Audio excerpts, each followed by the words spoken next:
Vandag is 'n besonderse dag, maar vandag het eintlik al gister begin by Getsemane. Getsemane, wat die taal as jy om die naam vertaal, beteken dit 'n olive press, en dis 'n plek waar jy gepres word en uitgetap word, en olie, hoe suiwer jou olie is, hoe harder pres hy, né? Hoe harder moet jy hom druk om die olie uit te kry. As jy ek was al by waar hulle sonneblomolie uitdruk, hulle druk hy olie, laat hy sonneblom eintlik vuur warm word om hy olie uit te kry.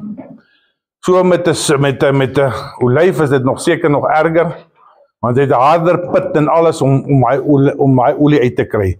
En daai eerste olie, daai suiwer olie, dis wat die goeie olie is.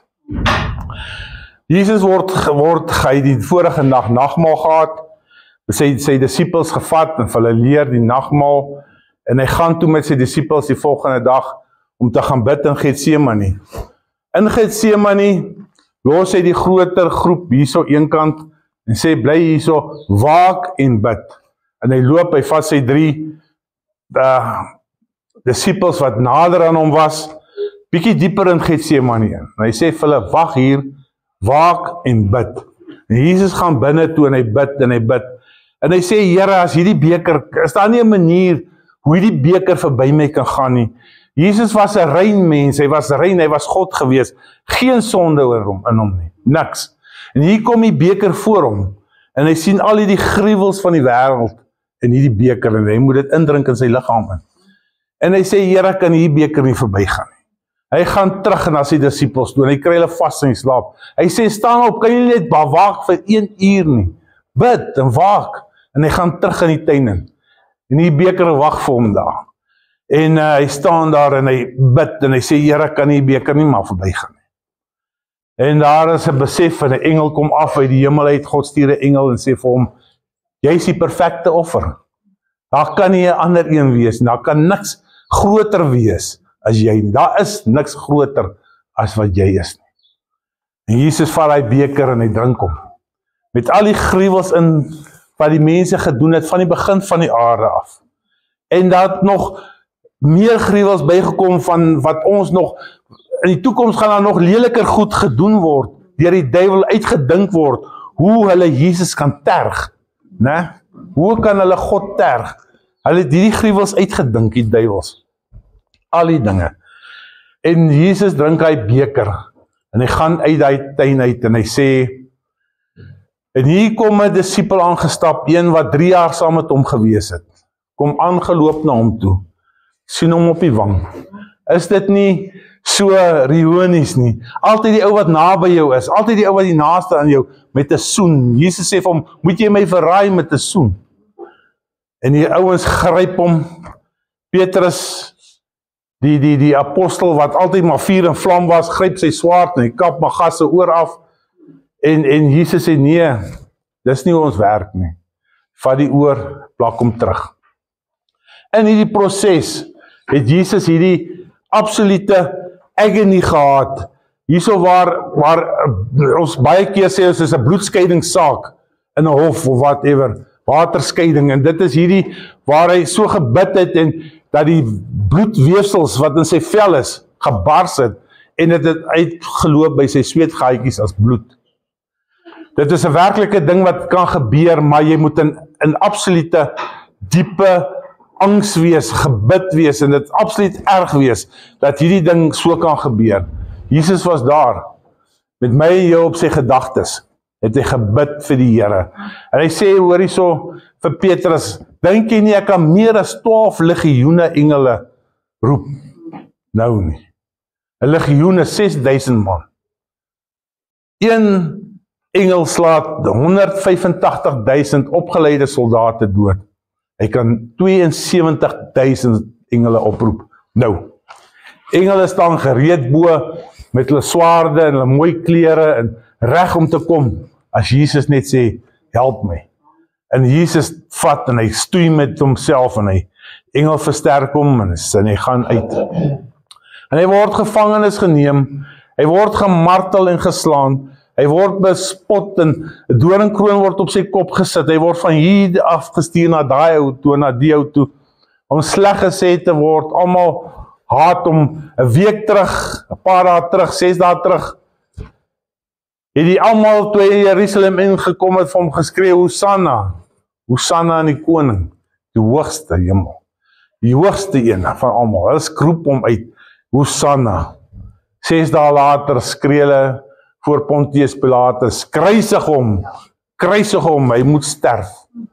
Is dit nie wreed nie? Is dit nie die naaste mense van ons, wat ook maar voor ons is en sê, Hosanna, hoe oulik is jy? Maar agteraf skree hulle, kruisig hom, maak hom dood, maak hom tot niet. Dis die toestand wat Jesus toe ingaan. En Pilatus sê, nee, as ons hom net halfstukken slaan, dat die mense kan sien hoe gestraf hy is. Miskien sal hulle dit om dan laat gaan, want Pilatus sê, ek sien geen fout in die man nie. Hulle gee vir hom 39 houe met daai kats. Voor aan die punte was bene en stukke eisters en glasstukke en als.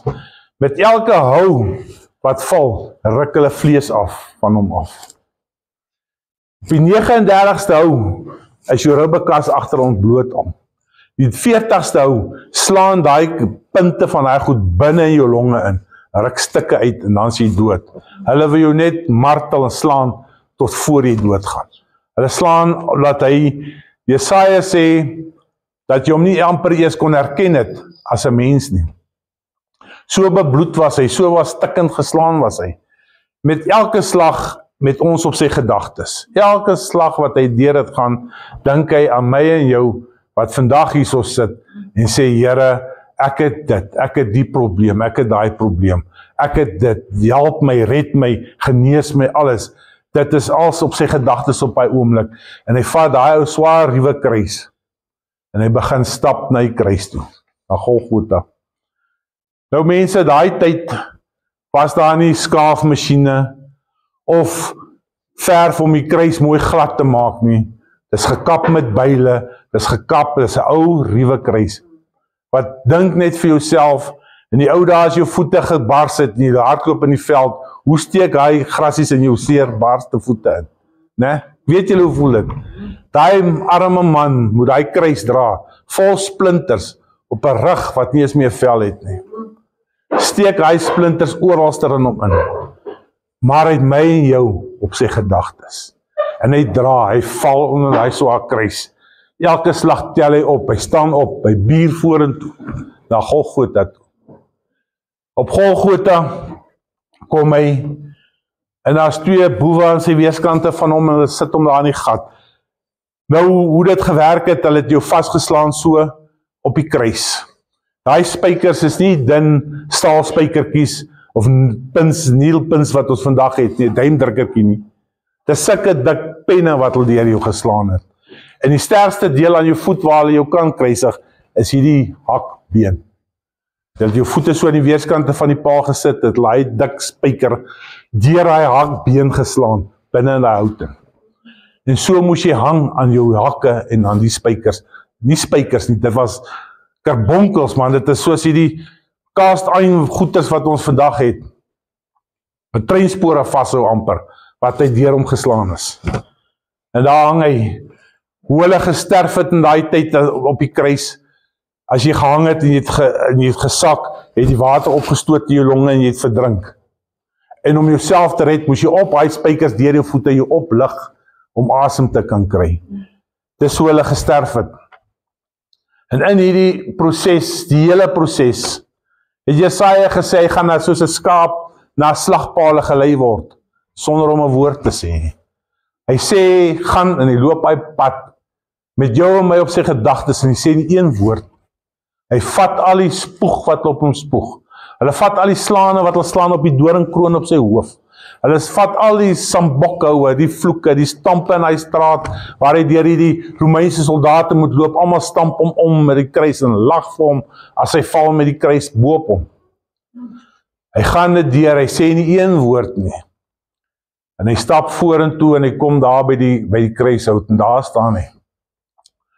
En hy sien voor hom, sien hy die mense wat almal vir hom skree, paar dae terug, Hosanna, Hosanna in die hoogste, staan hier so en hulle lag vir hom, hulle gryp sy klere, hulle skeer dit op, hulle lê looitjies op sy klere om dit te vat. En hy hang aan hy kruis en hy kyk waar sy disippels. Nie een nie, net Johannes wat by sy moeder staan. Die ander disippels is daar nie een van nie. En almal het weggegaan, almal het hom verlaat, hy hang daar alleenig aan die kruis, tussen twee boewe. Die een boef hou nog aan spot en sê, as jy die seun van God is, haal ons af, en jouself. Die ander ou kom tot sy sinne en sê, die ou het niks gedoen nie. Here, dink aan my as jy in jou koninkryk kom vandag. Jesus, die gentleman wat hy was, sê van vanaand is jy saam met my in die paradys. Wat 'n wonderlike God dien ons. Wat daai man se sondes net daar vergewe. Net om te sê, Here, ek dink aan u vandag. Dink aan my. Hy vergewe sy sondes. En hy kyk so oor die skare en hy sien hier soldate wat hom kyk en wat ons nog erger spot en te kere gaan.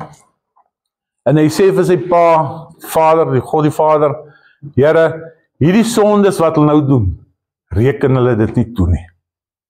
Moenie dit op hulle naam kom nie. As hy dit nie gesê het nie, was hy nie Here nie. Was hy nie die Here. Hy sê, vergewe hulle, Vader, want hulle weet nie wat hulle doen nie. Later in die Bybel en Handelinge lees ons van nog 'n persoon wat ook dieselfde woorde gesê het. En toe hulle hom so gooi met klippe, Stefanus, hulle gooi hom so dood, hulle bring hy groot rots aan op sy kop te laat val. 16 Stefanus, hy staan op, hy sê, ek sien die Here staan aan die regterhand van God. Die Bybel sê, Jesus het gaan sit aan die regterhand van God.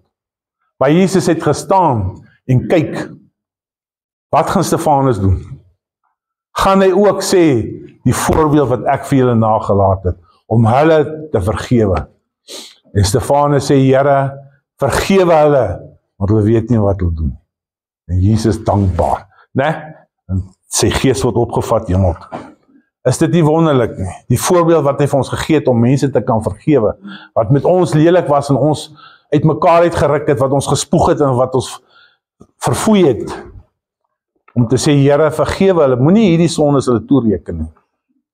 Dis die begin van die evangelie, vryspraak. En op die oomblik, so omtrent by 12 uur se kant,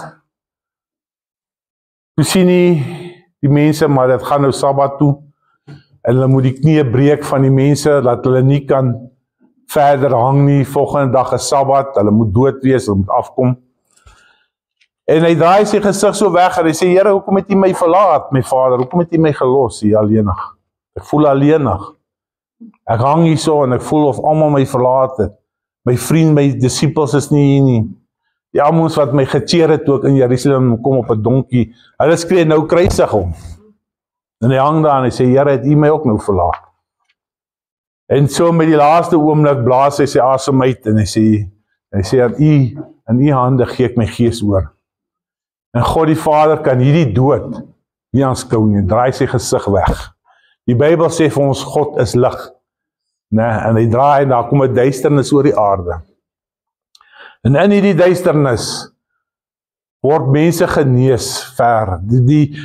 In die duisternis sien die soldaat wat die spies in hom gesteek het. In die duisternis raak mense se oë op, hulle sien maar waarlik, hierdie man is God. En hy hang daar, die duisternis verbygaan, kom hulle agter dat Jesus het reeds gesterf. Maar ons lees in die Bybel verder, Hebreërs 10:10. Deur hierdie wil is ons geheilig, deur die offer van die liggaam van Jesus Christus, net eenmaal. Net eenmaal het hulle gesê, gaan Jesus sy liggaam offer vir ons. Daar gaan nie 'n tweede keer of 'n derde keer wees nie. In Galasiërs sê hulle die mense, as jy nie die Here aanneem, jy doen die goed, jy gaan terug na die ou wette toe, jy doen ander dinge verkeerd, maak jy die Here 'n leenaar en jy wil hom weer kruisig. Hy is eenmaal gekruisig, hy gaan nie 'n tweede maal aan die kruis hang nie. Dit is ons keuse of ons dit gaan aanvaar of nie.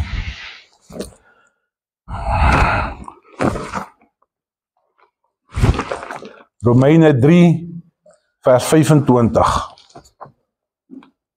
Hom het God voorgestel in sy bloed as 'n versoening deur die geloof, as om sy geregverdigheid te bewys, deurdat hy die sonde ongestraf laat bly het en het wat tevore gedoen is. Die bloed van stiere en bokke kon die sondes nie uitwis nie. Die priesters van daai tyd het 'n bokkie gaan vat en dit geslag en hulle het hierdie bloed gevat. Die priester moes rein gewees het, want hy het deur 'n gordyn gegaan wat 6 duim dik is, wat geweef is deur velle. Wie het al ooit 'n beld so gevat en deurgeskeer? Dit is maar 5 mm dik. Daai gordyn na die allerheiligste was 6 duim dik, so, met velle geweef. En daai gordyn skeer van bo af na onder toe. Oop. Die arme lammetjie wat daar was 'n vleklose lammetjie. Toe die priester die mes nog so op sy keel sit, toe is daar aardbewing en dit word donker en hier gaan die lammetjie uit. En hy's weg. Want daar's 'n volmaakte offer op Golgotha, net buitekant Jerusalem, wat vir ons gesterf het. Daar's nie meer nodig vir hierdie lammetjie nie, want die bloed van 'n lam en 'n bok en tot duwe en alles wat hulle gebring het vir offer, kon sondes net bedek. Dit kon dit nie skoon was nie. Op daardie oomblik het daar ander bloed gevloei. Die volmaakte bloed. Die lammetjie se bloed moes op die versoendeksel gegooi word. En die manifestasie van die krag van die Here het op die versoendeksel verskyn. En as daar sonde gewees het en die priester het hy gesterf. Maar die bloed van Jesus was alle sonde weg. Daarom het hy vir ons 'n pad oopgemaak, met dit tussen daai altare verby, wat jy aanbeweeg, al hoe heiliger en heiliger word, het jy gekom op 'n plek by die allerheiligste. Jesus nou ons hoofpriester, ons allerhoogste priester. Ons gaan in, want die bloed van die lam was ons skoon. Die bloed van die lam is daar om ons te reinig, om die mag te gee, om te kan ingaan in die allerheiligste. Ons sondes is nie meer net gecover nie. Ons sondes word weggewas. Witter dan die sneeu sal ons wees, sê die woord. Matteus 26 vers 28.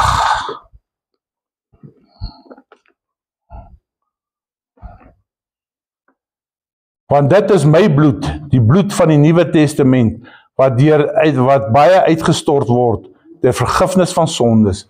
Hierdie bloed van Jesus is die bloed van die Nuwe Testament. Weet ons in die army toe ons was, ek was in 'n weermag eenheid op die grens, ons het mekaar gesny, ons hande so teen mekaar gedruk en gesê nou is ons bloedbroers. Daai bloed wat van ons het 'n verbond gemaak tussen ons manne wat daar was. Dit was 'n verbond tussen my en my makkers om my gewees, wat ons gesê het, we left no one behind. As jy sneeuwel, sal ons jou terugbring huis toe. Dis die verbond wat ons gemaak het met mekaar in 'n donker tyd. Hierso het Jesus 'n Nuwe Testament geskryf, 'n nuwe verbond vir my en jou geskryf, om te sê, hierdie bloed van my is vir jou, om jou rein te was. Verder sê in die bloed, as jy nie van hierdie bloed gebruik nie, in Johannes 6, as jy nie van hierdie bloed drink nie, of van die bloed eet nie, het jy niks met my te doen nie. Ons kan nie vandag, ons met ons een voet in die Ou Testament staan, en een voet in die Nuwe Testament nie. Die bloed is daar, die Ou Testament cover net, die Nuwe Testament vergewe als, dit was vry.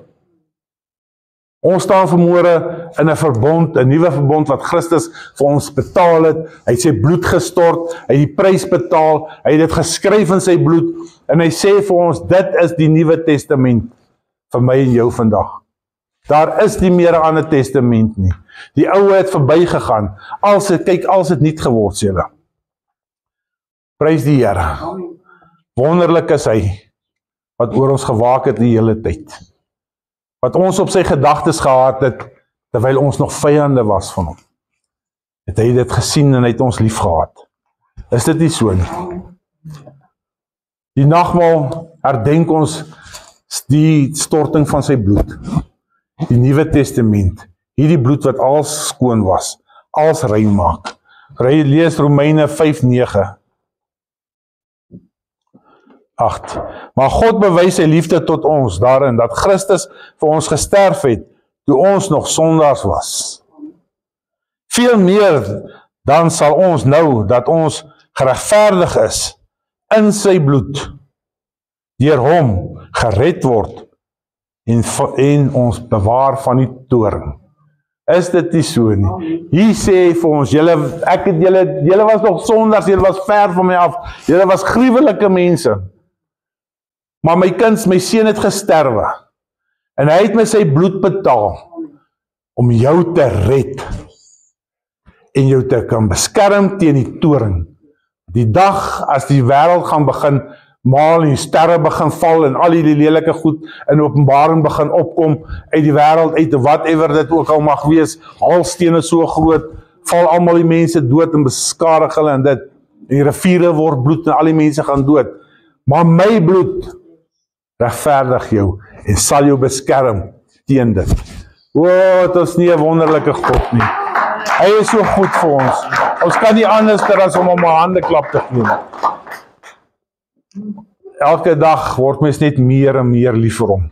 Hoe meer jy in die Bybel lees, hoe liewer word jy vir hom, want dit het hy vir my en jou gedoen, terwyl ons nog vyande was van die kruis.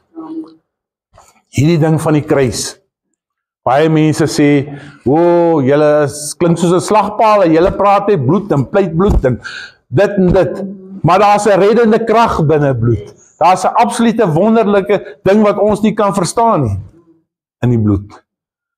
Vir die wêreld is die kruis dwaasheid, maar vir ons is die kruis krag tot redding deur die Here. Daarom kan ons op hom roem, daarom kan ons vashou aan hierdie dag wat hy vir ons gegee het. Hoe kan ons sê, Here, ons sal dit nie vat nie. Hy het dit vir ons vir niets gedoen. Hy het ons nie een keer gevra, luister, geef my jou lewe, gee my dit of gee my dit nie. Hy wil net 'n totaal en alle oorgawe van jou hê, soos wat ons laas week geleer het en gehoor het. Ek soek 'n sieks, nie 'n niks nie. Gee my jou alles. Dan kom hierdie als vir jou in. Ek sal jou lei, ek sal jou help. Ek sal jou vryspreek teen alles. 1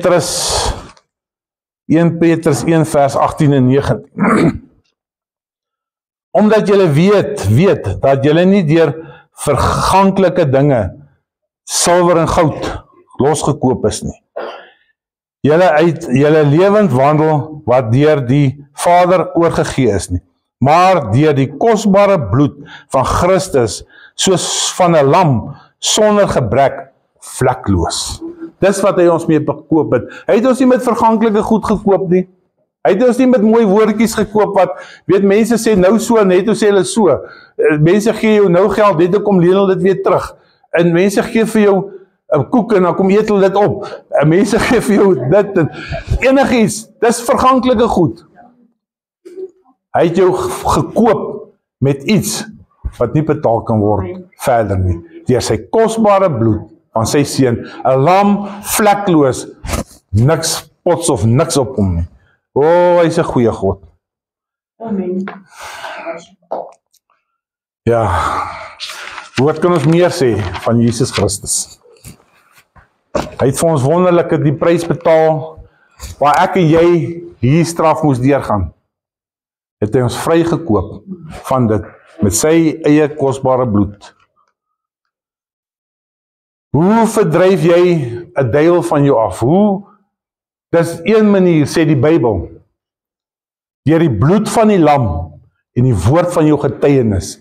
Die bloed van die lam is daar, dit het gevloei 2000 jaar terug. Die woord van jou getuienis oor wat die Here vir jou altyd gedoen het. Mense, as jy 'n boekie kan vat en skryf op al die dinge wat die Here vir jou deur jou lewe gedoen het, en jy skryf dit op, en as die duiwel vir jou wil aanvat en jy sê vir hom, luister, kyk, ons het nou 'n paar keer met duiweltjies te doen gehad, daar's nie 'n ding wat hy voor banger is as jy sê, die bloed van die Here is teen jou nie. Daai ouetjie sidder en hy bewe, hy weet nie watter kant toe moet hy hardloop nie. Daar is nie 'n groter wapen in jou hand as die bloed van die Here en die woord van jou getuienis nie. Jy hoef nie te vrees vir niks nie. Maak nie saak wat teen jou opkom nie. Die bloed van die lam is teen jou, jou boef. Jy sal my nie kry nie, jy sal nie naby kom nie. Daar's net een manier hoe jy gewas kan word witter dan die sneeu, deur die bloed van die lam. Is dit nie so nie? Ons sing dit soveel kere, was in his blood, was witter as sneeu, hierdie baadjie, hierdie klere, hierdie siel van my, wat vol modder is, vol sonde, swarter as swart, dieselolie kan jy maar sê, is ek, maar daar is 'n rooi ding, wat jou was, dat jy wit is. Die somme van die Here kan ons nie verstaan nie, maar dis die bloed van Jesus Christus, was jou witter as sneeu. Wie wil nie vanmôre witter as sneeu wees nie? Julle weet die klere wat ons gaan hê in die hemel is wit. Jy gaan nie met 'n gevlekte klere daar aangaan nie. Jy sal jou klere moet was, jou siel moet was in die bloed van die Here. Daai een evangelis vertel, waar hy met 'n ateïs praat, en die ateïs sê van, julle bloed so baie, as die bloed van die Here nog die krag het, hoekom is die wêreld so in die toestand waarin hy is? Hoekom is dit so? Wat gaan aan? Reinhard Bonke, hy sê vir die ou, as jy in 'n seepfabriek werk, en jy is 'n fabriek vol seep, en jy is vuil, sê jy vuil bly. Jy moet die seep gebruik. Jy help nie werk in 'n seepfabriek, waar jy gebruik nie die seep. Ons kan nie sê ons is Christene, maar ons het nog steeds vlekke, maar die bloed is daar, maar ons gebruik nie die bloed nie. Die bloed is dit wat ons wit was, die bloed is die een wat ons ophef, die bloed van die Here is die een wat ons deurtrek. Altyd in gedagte, dis hoekom ons nagmaal vier. Dis om dit wat die Here vir ons vandag gedoen het, te kan vier en na sy opstanding toe uit te kyk. Ons drink sy bloed, dis die Nuwe Testament, ons het bloedbroers geword. Daarom kan ons sê, ons is mede-erfgename saam met Christus, omrede ons saam met hom deel het aan sy bloed op die nagmaaltafel. Is dit nie so nie? Moenie 'n nagmaaltafel misloop nie. Moet hom nie misloop nie. Ons kan dit nie in ons lewens vandag bekostig om 'n geleentheid om nagmaal te gebruik, mis te loop nie.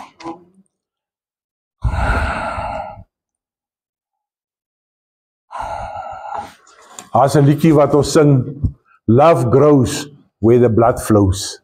Is dit nie so nie? Daar waar die bloed van die Here mense skoon gewas het, daar waar die bloed van die Here mense vrygemaak het, daar waar die bloed van die Here ons gereinig het van al ons sondes, daar groei liefde. Daar groei liefde. Ons kan maar stoei met mekaar.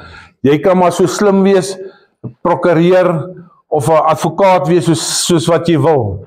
Jy kan verby een feit nie kom nie. Die bloed van Jesus was jou sonde weg. Jy kan maar redeneer, jy kan die beste redenaars kampioen wees, maar jy kan hierdie sommetjie van die Here nie uitoorlê nie. Dis die bloed van die Here wat jou sondes was. Dis die bloed van die Here wat jou vyande verdryf. Dis die bloed van die Here wat jou verlos het. Dis die bloed van die Here wat vir jou die wagbaan. Dis hy wat sy prys vir ons gegee het. Een druppeltjie bloed is genoeg vir my. Een druppeltjie bloed is genoeg vir ons almal. Sy bloed het geloop 2000 jaar terug, maar hy het nog nooit sy krag verloor nie. Hy is gister, vandag, tot in alle ewigheid, sê die Bybel, is hy dieselfde en hy bly dieselfde. Nog steeds sien mense wat verander, van die ou verander na daai persoon. As hy ou kom en sê, hoor hierso, hierdie diesel wat van my is vol olie en petrol en water, vat dit vir jou, dan kan jy nuwe diesel inkoop, ek betaal dit vir jou. En 'n persoon sê, luister, hierdie diesel van jou maak keer niks nie. Is dit 'n teken dat jy gewas is in die bloed? Maak nie saak wie en wat hulle van jou sê nie. Jy kan dalk nie die mooiste ou wees nie, of die slimste ou, of wat nie. Maar as jy 'n regte besluit maak in jou lewe, moet jy weet dat die bloed van die Here uit jou begin was. As die duiwel nie vir jou meer kan sê, hoorie, sê dit, sê dat, sê dit nie, moet jy weet dat die bloed van die Here is teen die boosheid wat vir jou wil fluister in jou oor. Die bloed van die Here is die almagtige bloed. Meer as enigiets anderster moet ons weet wat ons kan sê eendag as ons in die hemel kom en jy voor God die Vader gaan staan en jy sê, wat het jy met my seun gedoen? Wat het jy met sy bloed gedoen? Het jy dit vertrap soos die ander mense of het jy dit aangewend in jou lewe? Het jy dit gekosbaar gevind soos wat die Here dit wou gehad het? Is dit nie so nie? Ons kan nie vandag sê, ons het nie geweet nie. Daar's 'n dag wat ons eendag verantwoordelik gaan doen oor dit. Die Here het die prys betaal vir my en jou. Dit het hom sy lewe gekos. Dit het hom sy alles gekos. Die vraag vandag vir jou is jou alles. En niks in enige iets wat jy nie kan gee nie, net 'n oorgawe om sy bloed te aanvaar vandag om jou skoon te was. En jy rein en heilig voor hom kan staan met wit klere. Dit is wat jy wil hê. Jy gaan eendag wit klere moet aan hê. Jy gaan nie daar kan kom met gevlekte klere of sondes wat nie weggewas is nie. Ons het een keer 'n geleentheid en dis die lewe wat ons nou lewe om reg te kom en heilig te kom en skoon te kom en gewas te word. Amen. Amen.